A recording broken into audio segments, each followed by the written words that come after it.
ದಿನ ನಾಯಿ ಗಂಟು ಬಿದ್ದಂಗೆ ಬೀಳ್ತದಿದ್ದು ಅಷ್ಟನ್ ತಂದು ಏನ್ ಮಾಡ್ದಪ್ಪ ಅಂತೀನಿ.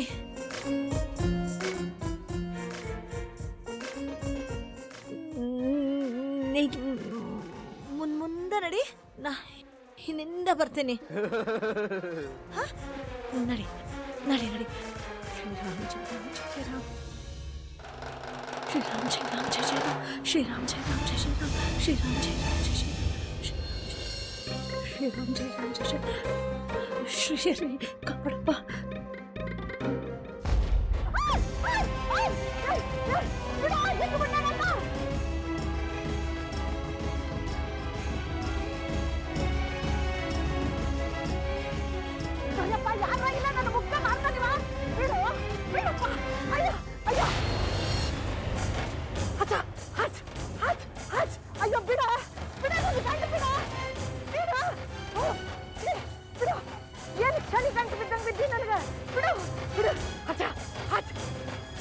ನೋಡು ಹೇಗೆ ಮಾಡ್ತಾ ಇದ್ದಾನೆ.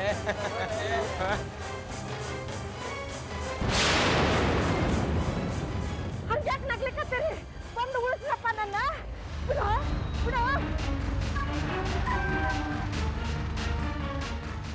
ಬಿಡು ಅಣ್ಣ, ಬಿಡು ಅವ್ರ ಗಂಟನ.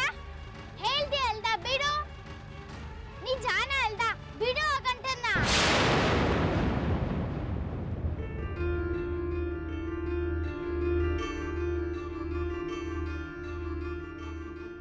ಈಗ ನೀ ಜಾನ ಅದಿ ನೋಡು. ತಗೋ ಪ್ರಸಾದ.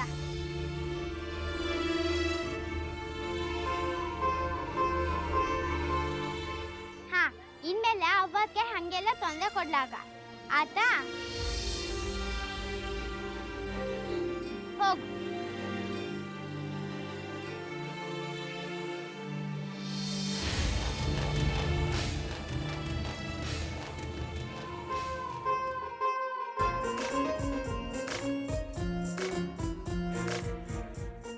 ಹಿಂಗ್ಯಾಕೆ ನಗ್ಲಿಕ್ಕತ್ತಿ? ಅಲ್ಲ, ಆ ಹುಟ್ಟಿಗ ಪ್ರಸಾದ ಕೊಡು ಮುಂದೆ ಅವನ ಕೈ ಮುಟ್ಬಿಟ್ಟಿ, ಹೌದಿಲ್ಲ? ನಿನ್ನ ಸ್ನಾನ ಭ್ರಷ್ಟ ಆತು. ಹೋಗು, ಮತ್ತೆ ಕಲ್ಯಾಣಿಗೆ ಹೋಗಿ ಮುಳುಗ್ ಹಾಕು. ದೊಡ್ಡಮ್ಮ, ಆ ಹುಚ್ಚ ನನ್ನೊಬ್ಳನ್ನೇ ಮುಟ್ಟಿಲ್ಲ, ನಿಮ್ಮನ್ನು ಮುಟ್ಟಿದ್ದ. ನಿಮ್ ಸ್ನಾನನು ಭ್ರಷ್ಟ ಆತು. ಈಗ ನೀವು ಮತ್ತೊಮ್ಮೆ ಸ್ನಾನ ಮಾಡಬೇಕು. ನನಗ ಬುದ್ಧಿ ಹೇಳಲಿಕ್ಕೆ ಬಂದಿ? ಆತಾತು, ನಡಿ ಹೋಗೋಣ. ಮತ್ತೆ ಹುಚ್ಚು ಬರೋದಿಲ್ಲ, ಹೌದಿಲ್ಲ? ಪಾಂಡ್ರಂಗ ಪಾಂಡ್ರಂಗ.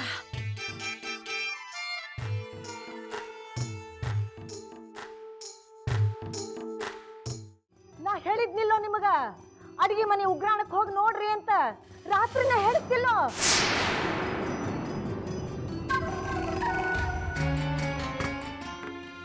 ಮಲ್ಕೊಂಡಲ್ಲೇ ಪಂಟ್ ಹೊಡೆದ್ರಿ, ಬೆಕ್ಕು ಬಂದಿಲ್ಲ, ಇಲಿನೂ ಇಲ್ಲ ಅಂತ. ಈಗ ನೋಡ್ರಿ, ಖರೆ ಬಂದ್ರು ನಿಮಗ್ ಬುದ್ಧಿ ಮಂದಾಗ್ಯದ. ಈ ಮುದುಕಿ ಏನೇನು ಹೇಳ್ತಾಳನ್ನೋ ತಾತ್ಸಾರಲ್ಲ ನಿಮಗ.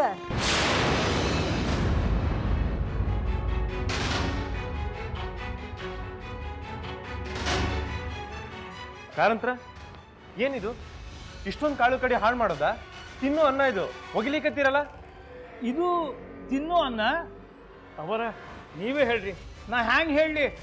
ಅಣ್ಣವರು ಯಾಕೋ ಬೇಸರ ಮಾಡ್ಕೊಂಡಿದ್ದಾರೆ. ನೋಡಪ್ಪ, ನಮಗೂ ತಿನ್ನೋ ಅನ್ನೋದ ಮೇಲೆ ಬಹಳ ಗೌರವದ.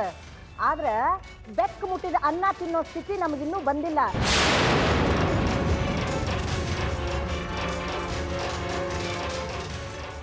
ಇದು ಧರ್ಮ ಕರ್ಮದ ವಿಚಾರ ಅದ, ನೀ ಮಾತಾಡಬೇಡ. ಹಂಗಂದ್ರೆ ಹೆಂಗವ? ಬೆಕ್ ಮುಟ್ಟದಂತ ಹೇಳ್ತೀರಿ, ಬೆಕ್ ಮುಟ್ಟಿದ್ದನ್ನ ನೀವೇನಾರು ನೋಡಿದ್ರೇನು? ಹೌದು ಅಣ್ಣರ, ಖರೆ ಒಂದ್ರಾಗೂ ಬೆಕ್ಕು ಬಂದಿತ್ತು. ಅದು ಶಬ್ದ ನಾನೇ ಕೇಳಿಸ್ಕೊಂಡಿನಿ. ಕೃಷ್ಣ ಕೃಷ್ಣ.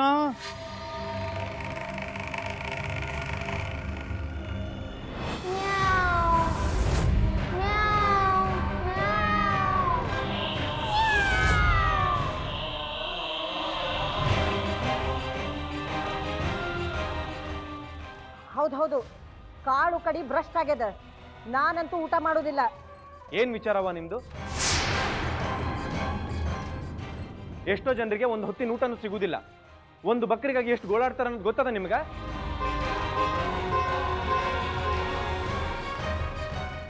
ಬೆಕ್ಕು ಮುಟ್ಟದಂತ ಇದನ್ನ ಹೊರಗೆ ಹಾಕ್ತಿದ್ದೀರಿ? ಏನಾಗಿದೆ ಇದಕ್ಕೆ? ಇದನ್ನ ಬೆಳೆಯೋ ರೈತ ನಾಯಿ ಬೆಕ್ಕುಗಳ ಜೋಡಿನ ಇರ್ತಾನ? ಹಂಗಂತ ಜೀವನ ಪೂರ್ತಿ ತಿಂದ ಇರ್ತಾನೇನು?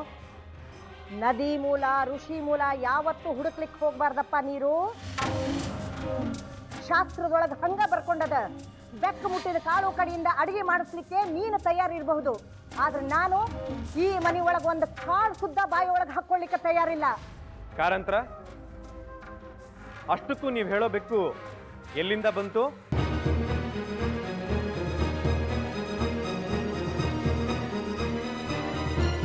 ಅದನ್ನ ಕೇಳಪ್ಪ. ರೀ ಕಾರಂತ್ರ, ರಾತ್ರಿ ಹೊತ್ತು ಉಗ್ರಾಣಕ್ಕ ಯಾವಾಗ್ಲೂ ಕಿಲಿ ಜಡಿತಿದ್ವಿ, ಹೌದಲ್ಲ? ಹಾ ಹೌದ್ರಿ ಅವರ. ಹಂಗಾದ್ರ ನಿನ್ನೆ ರಾತ್ರಿ ನೀವಾದ್ರೂ ಬಾಗ್ಲ ತೆಗೆದಿಟ್ಟಿದ್ರೇನು? ದಿನ ನಾನೇ ಬೀಗ ಹಾಕ್ತಿದ್ದೆ. ನಿನ್ನೆ ಏನಾಯ್ತು ಅಂದ್ರೆ ವೈನಿಯವರೇ ಬೀಗ ಹಾಕಿ ಬಂದರು.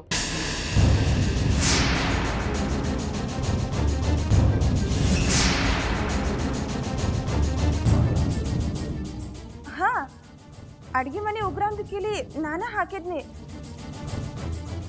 ಆದ್ರ ಅದ್ರ ಕೀಲಿಕಾಯಿ ಅಡ್ಗೆ ಮನೆಗೆ ಇಟ್ಟು ಬಂದಿದ್ನಿ. ಹಂಗಂದ್ರ ಹೆಂಗ ನಮ್ಮವ್ವ? ಬೆಕ್ಕು ಅಡಿಗೆ ಮನೆಗೆ ನುಗ್ಗಿ ಕಿಲಿಕಾಯಿ ತಗೊಂಡು ಬಂದು ಉಗ್ರಾಣದ ಕಿಲಿ ತೆಗೆದು ದಾರಿ ಮಾಡ್ಕೋತು ಅಂತಿ?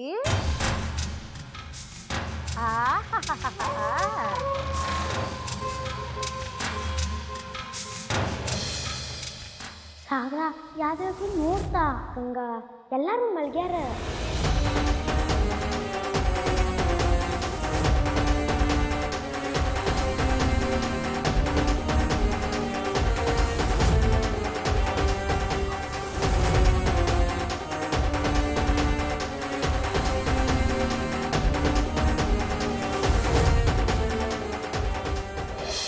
ವೈನಿಯವರ, ನಿನ್ನೆ ನೀವು ಭಾಳ ಚಿಂತೆಯಾಗಿದ್ರಿ.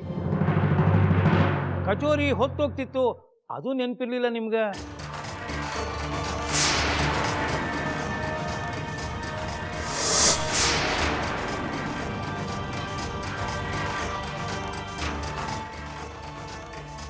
ನನಗೆ ನೆನಪಿರೋ ಹಂಗ ಉಗ್ರಾಣದ ಕೀಲಿ ಹಾಕಿ ಅದ್ರ ಕೀಲಿಕಾಯಿ ಅಡ್ಗೆ ಮನೆಯೊಳಗೆ ಇಟ್ಟಿದ್ನಿ. ನಂಗೆ ಬರೋಬ್ಬರಿ ನೆನಪದ. ಸಾಕ್ ಸುಮ್ನಿರವ. ಎಲ್ಲ ಮಾಡಿದ್ದು ನೀನ ಅಂದಂಗಾತು. ಈಗೀಗ ಭಾಳ ಮರ್ಲಿಕತ್ತೀಯ ನೀನು.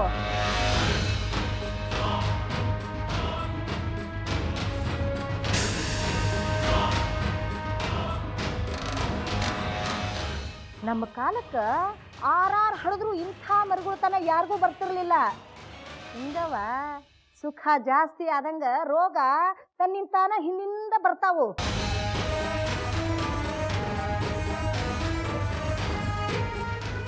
ನೀನು ಒಂದು ಬೇಜವಾಬ್ದಾರಿಯಿಂದ ಇಡೀ ಉಗ್ರಾಣ ಎಲ್ಲ ಮೈಲಿಗೆ ಆತು. ಪೂರಾ ಮನೆ ಅಶುದ್ಧ ಆತು.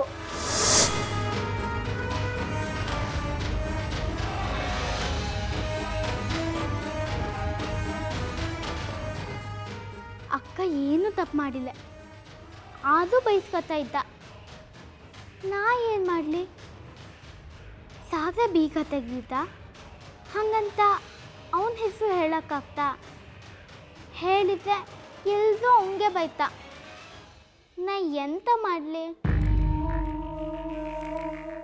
ನೆನ್ನೆ ಉಗ್ರಾಣಕ್ಕೆ ಅಕ್ಕ ಬೀಗ ಹಾಕಿದ್ದ, ಅಲ್ಲಿ ಯಾವ ಬೆಕ್ಕು ಬಂದಿರಲಿಲ್ಲ.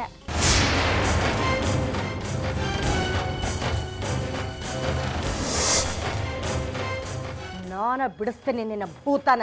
ಎಂಥ ಕಠಿಣ ಶಿಕ್ಷಾ ಕೊಡ್ತೀನಿ ಅಂದ್ರ ವ್ರತ ಮಾಡಿಸಿರಲ್ಲ. ಅಂಥ ಕಠಿಣ ವ್ರತ ಮಾಡ್ಲಿಕ್ಕ ತಾಕತ್ತದ ಏನ್ ನಿನಗ? ತಾಕತ್ತಿನ ಮಾತು ಹೇಳಡ ಸುಧಾ.